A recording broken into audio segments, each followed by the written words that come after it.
On record যা যা ভুল করে গেছেন, প্রাক্তন পিএইচই মন্ত্রী আছেন, পিএইচির ঠিকাদার কাকদ্বীপের স্টেট ব্যাংকের ব্রাঞ্চ থেকে আইপ্যাকের অ্যাকাউন্টে 10 কোটি টাকা ট্রান্সফার করেছে। ছেড়ে দেবো? আপনি ভেবেছেন ছেড়ে দেব? ছেড়ে আমি দেব না।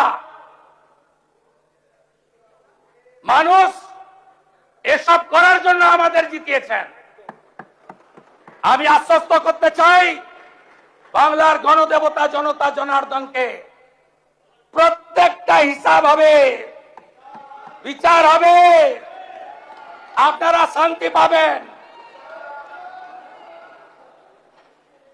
আমি আপনাদের মুখে নিকোপ্লাস লাগাবো না। আমাদের দিকে আঙ্গুল তোলার আগে আপনারা যা যা করেছেন সেগুলো বলার পরে আঙ্গুল তুলবেন।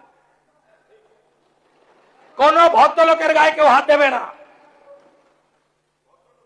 আমরা মনে করি যে শোভনদেব চট্টোপাধ্যায়দের মতো বেশ কয়েকজন ভদ্র রাজনীতিবিদ আছেন, সবাইকে মিলিয়ে ফেলবেন না।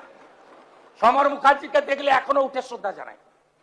রতুয়ায় বিজেপি কর্মীরা ক্ষুব্ধ হতে পারে, যা সত্যি তাই বললাম। আপনারা সবাইকে এক জায়গায় ফেলবেন না। জাহাঙ্গীরদের কেউ বাঁচাতে পারবে না, শওকত মোল্লাকে কেউ বাঁচাতে পারবে না, শাহজাহানকে কেউ বাঁচাতে পারবে না, দিলীপ মন্ডলদের কেউ বাঁচাতে পারবে না, রাজু নস্কর থেকে বাপু সোনার মতো গুন্ডাদের কেউ বাঁচাতে পারবে না। নিশ্চিন্ত থাকুন, নিশ্চিন্ত থাকুন। আরো কড়া আইন আনা হবে, আরো কঠিন ব্যবস্থা হবে। গেল গেল রাত তুলেছেন, হিন্দুত্বের কথা বলেছেন। আমি মন্ত্রগুপ্তির শপথ নিয়েছি, মুখ্যমন্ত্রী হওয়ার পরে এমন কোন শব্দ বাক্য আমার মুখ থেকে পাবেন না যাতে কোনো বিশেষ ধর্ম সম্প্রদায় আঘাত পেয়েছেন বলতে পারবেন। আমি আপনাদের বলছি, আপনারা ভুল পথে পরিচালিত করেছেন মুসলমানদের। কেন খাজেরি মাদ্রাসায় পাঠাবেন? কেন স্কুল কলেজে পাঠাবেন না? কেন ডাক্তার ইঞ্জিনিয়ার করবেন না? এই প্রশ্নের উত্তর আপনাদের দিতে হবে। আপনাদের নেত্রী প্রাক্তন মুখ্যমন্ত্রী বেলডাঙ্গাতে 3 দিন জাতীয় সড়ক বন্ধ থাকার পরে কেন বলেন ওরা তো শুক্রবার একটু আধটু করবে, আমি কি করব? সমর্থন করেন আপনারা? এনআইএ যাওয়ার পরে প্রাক্তন মুখ্যমন্ত্রী আপনাদের খোঁজ নেয়? তিনি তো শুধু ব্যস্ত তার দাদার বাড়িটা ভাঙলো কিনা, তার ভাইপোটা জেলে গেল কিনা। আপনাদের কথা ভাবে না। ভোটের সময় বললেন আমি আছি বলি না, তোমরা টিকে আছো। একটা সম্প্রদায় যদি চায় না 1 সেকেন্ডে তোমাদের শেষ করে দিতে পারে। এটা কোনো কথা? এইখান থেকে দাঁড়িয়ে এই মাইকে মহাকুম্ভকে আপনি মৃত্যু কুম্ভ বলেছিলেন, তার বদলা নিয়েছে বাংলা। 22শে জানুয়ারি 2024 সুপ্রিম কোর্টের নির্দেশে রাম মন্দির তৈরি হয়েছে। কোন দল ব্যক্তি করেনি, সরকারি টাকায় হয়নি, বিশ্ব হিন্দু পরিষদের নেতৃত্বে নিধি সংগ্রহ করা হয়েছে। আমরা যারা হিন্দু ধর্মে আস্থা রাখি আমরা নিধি দিয়েছি, মন্দির তৈরি হয়েছে। একজন প্রাক্তন মুখ্যমন্ত্রী চেয়ারে থেকে মিছিল করছেন রাম মন্দির মানি না, মানব না। তার উত্তর বাংলার জনগণ দিয়েছে।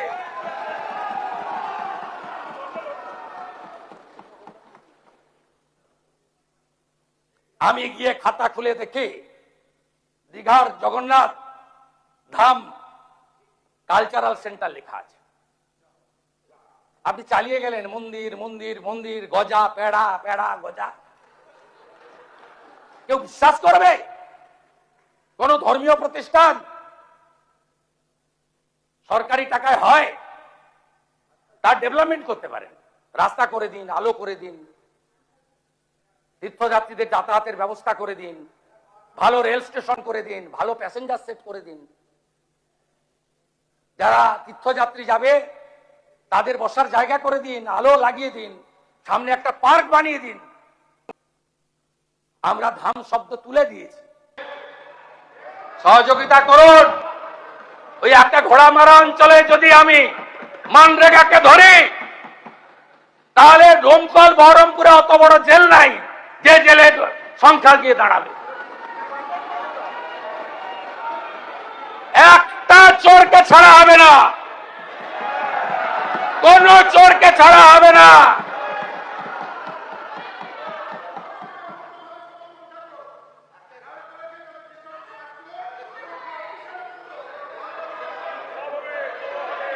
ঠিক আছে, থ্যাংক ইউ, থ্যাংক ইউ। আজকে টিভিতে সকাল থেকে দেখাচ্ছে বিধাননগরের আপনাদের বড় নেতা, প্রাক্তন চেয়ারম্যান,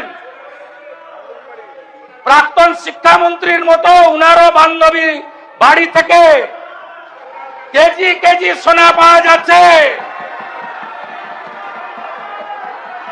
মাননীয় বিরোধী দল নেতা, আগে ঠিক করুন কার পক্ষে বলবেন আর কার বিরুদ্ধে বলবেন। তখন তখন তখন তখন বান্ধবীরা তো সোনা হয়নি, সব সোনা 21 সালের পরে কেনা, সব সোনা রসিদ পাওয়া গেছে 21 সালের পরে কেনা, 22 সাল থেকে কেনা। না না, আমরা বলছি আপনাকে, আপনি সবার জন্য বলছেন ক্যাঙ্গারু কোর্ট, আপনি সবার জন্য বলছেন হাফ পঞ্চায়েত। আরে আপনার দল আপনাকে সাপোর্ট করছে। আপনি আর সন্দীপন সাহা সই চুরি নিয়ে কমপ্লেন করলেন, সাসপেন্ড হলো, আর মাঠ থেকে পালিয়ে গেল নেপালে বউ বাচ্চা নিয়ে ফলতার তথাকথিত পুষ্পা, তাকে আপনার দল সাসপেন্ড করলো না। আপনার মিটিংয়ে গেছিল বন্দরের বিধায়ক, তিনি সাসপেন্ড হয়ে গেলেন। মিডিয়াতে দেখাচ্ছে, সত্যি মিথ্যা আমি জানি না, কিন্তু তথাকথিত পুষ্পা তিনি বহাল তবিয়তে থাকেন। কার জন্য এখানে লড়াই করছেন? আপনি তালিকাটা খুঁটিয়ে খুঁটিয়ে দেখে তৈরি করুন। আপনি সমীর জানার জন্য বলুন,